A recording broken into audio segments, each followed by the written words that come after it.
Hi, I'm Caitlin Collins, and I'll be playing the role of the parent today. Hi, I'm Melissa Chavez, and I'm going to be playing the role of the parent today. Hi, Ms. Bravo. I'm Mrs. Chavez. I just want to start off by thanking you for coming to meet with me today. I know how busy your schedule is, but also know how important Johnny is to you. I'm here to answer any questions you may have about the Texas Assessment of Achievement, which is what I would like to go over with you today. Hello, Mrs. Chavez. Thank you for taking the time to see me. First off, I would like to know, what is the Texas Assessment of Achievement? Well, the Texas Assessment of Achievement is a standardized test of basic skills and knowledge. We took this test to see how our students stand with other students across the country. This is called a norm group. What is a norm group? A norm group is a group of students who were tested on the same material your child was before the test was published. This gives teachers and parents a reference guide to knowing how well they're doing compared to other third graders. So the first section is the norm reference. What is the bottom part? On the bottom part is the criteria result. This is how well Johnny performed in all objectives given. When was this test taken? I remember there were many testing days that you sent home letters informing us how Johnny should prepare. We took this test over a span of 4 days, and it started on November 12th through this 15th. Okay, so where exactly does Johnny fall? Okay, let's go ahead and take a look. First, I want to show you the complete and basic battery items right here. Many people get confused with this. To put it simple, the complete battery is everything that is on the test. The basic battery is just the basic subjects on the test, like math and English. Then the basic skills are broken up into little parts like math concepts, problem solving, and procedures, okay? Oh, okay, that makes sense. So why are there so many numbers?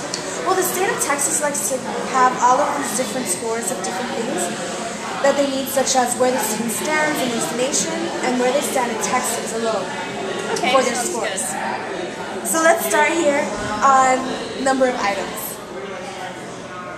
Oh, okay, sounds good. Okay, the number of items is just the number of questions there are, where on the test is each of these areas. So for word analysis, there were 32 questions.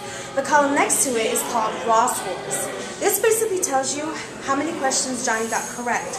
So on word analysis, Johnny got a 24 out of 32 correct. Oh no, does that mean my baby is doing bad? Oh no, Miss Bravo.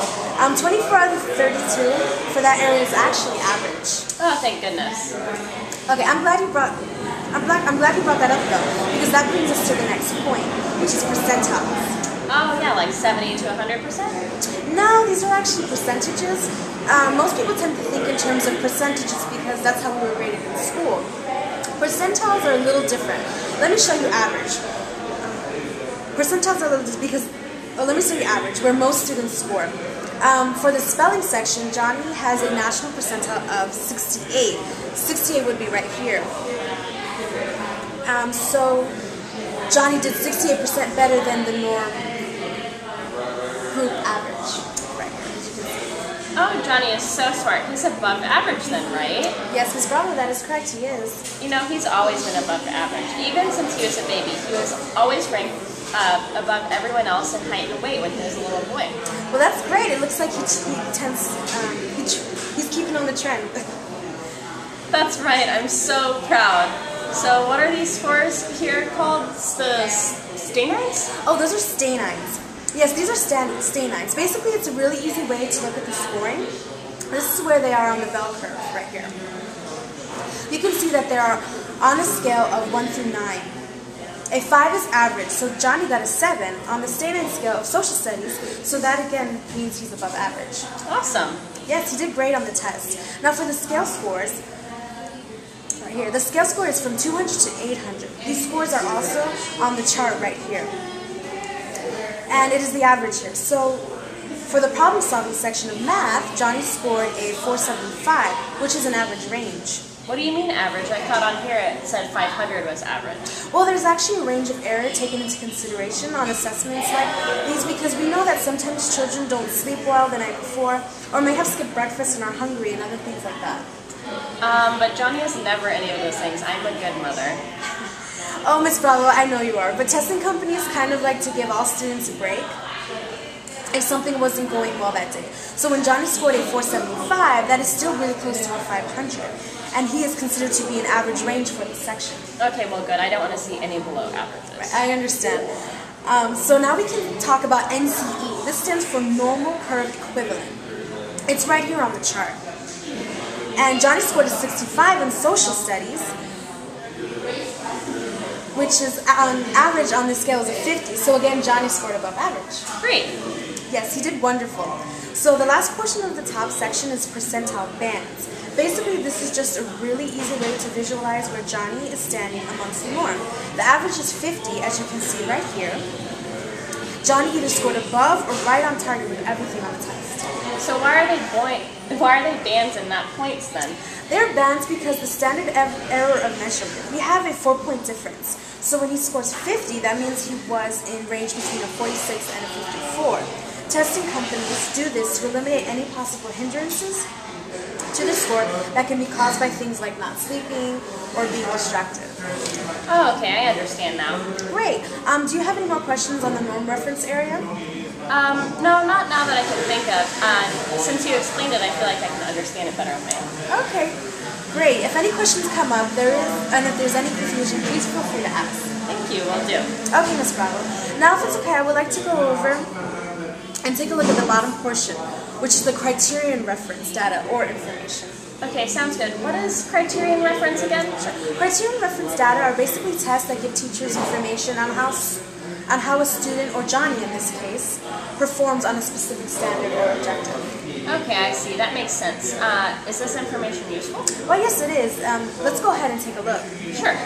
Okay, by looking at this data, I can basically see how Johnny performed in certain skills. As you can see, these skills are displayed right here. Let's take a look at word analysis. Sure, okay, I see where it is right here.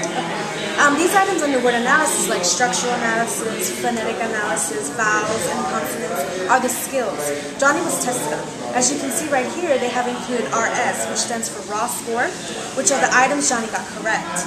Right, that was also here in the other area we just discussed. Yes, that's correct.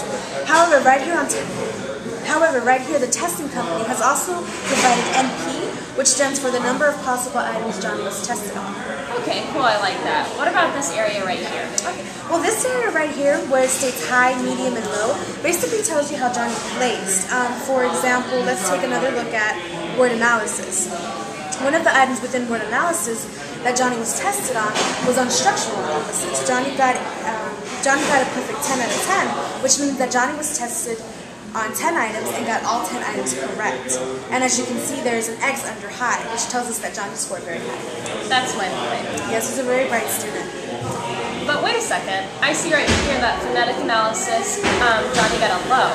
He also got lows on history, geography, and economics. This worries me, I thought he was doing well.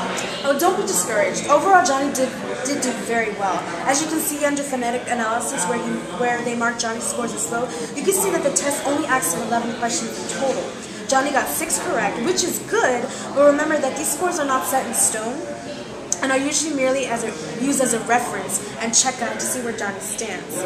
While it says Johnny got 6 correct, we don't know if he was given enough time to answer all 11, or if he possibly skipped a couple since NA, also known as numbers attempted, was not provided. From what I have observed from Johnny in class and through his work here in his portfolio, he's doing just fine. Really, I was a bit worried because honestly seeing my child marked as low kind of upsets me. I completely understand, but as I mentioned, I really would not be worried because these results are not set in stone, and I'm really used to get an idea of where your child did on the test. I don't rely on these scores. I also look at his classroom work and assignments I have given out throughout the school year. Right, that makes sense. Johnny could have just been distracted or something. He really is a bright boy. Absolutely. The other good thing is if Johnny needed more instruction and guidance on specific skills, I will definitely use what I have collected throughout the year here in his portfolio. For example, here are some of his social studies work, right here, and the result from the Texas Assessment of Achievement, and I'll put together a plan to better assist him in the areas that he needs. Good, I can see how that would be helpful. Also, on areas that he may need help on, I can have Johnny bring home some activities that will help him. I can also provide you with a list of interactive websites, educational games, and other tools that can help Johnny in whatever area is needed. And as far as in the classroom, I will be creating a new center and doing work with small groups. If you would like, I could work one-on-one with Johnny during tutoring. Thank you. That would be great. I'd really be interested in that. Wonderful. After all, this is a partnership, and it is my job as his teacher to create a constructive and prosperous learning environment for Johnny. With us working together, this creates just that. Why, thank you, and yes, I agree. As a parent, my involvement is just as important. Although sometimes I feel I can be a little too involved. Oh, don't worry about that. Your involvement shows that you care about Johnny and about the education he receives, just like I do, and just like I too care about Johnny and the education he receives. Fantastic. Sounds good. I'm glad we're on the same page. Me too, Miss Bravo. Miss Bravo, before we end this meeting, I would like to give you this handout of testing terms we went over today. Do you have any further questions or concerns about these scores? No, none that I can think of at this moment. Thank you for this handout. It helps a lot. Okay, well, if anything does come up, or if you do have any further questions or concerns, please feel free to contact me either by phone or email. This is the quickest way to reach me. Also, if you would like to set another appointment, just let me know. Okay, sounds good. If anything comes up, I'll do just that. Well, thank you, Miss Bravo, for coming here today, and I just want to mention one last time how much I appreciate having Johnny in my class this year. Why, thank you. My baby is special. He certainly is. And have a pleasant evening, and we'll talk soon. You too. Bye. Okay, bye, Miss Bravo.